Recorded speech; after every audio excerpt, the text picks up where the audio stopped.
Isa sa mga pinakamadalas na pagkakamaling nagagawa natin ay yung nagmamahal tayo ng sobra na halos wala nang matira para sa ating sarili.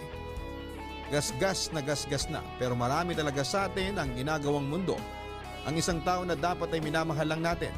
Ang pagmamahal ng isang tao ay parang enerhiya na pwedeng maubos. Lalo na kung hindi naman ito nasusuklian ng tama. At lahat tayo ay marunong mapagod kahit gaano pa natin kamahal ang isang tao. Binibigay natin ang lahat sa kanila hanggang sa maramdaman natin na nakakapagod na. Nakakapagod nang mas mahalin sila kesa sa ating sarili.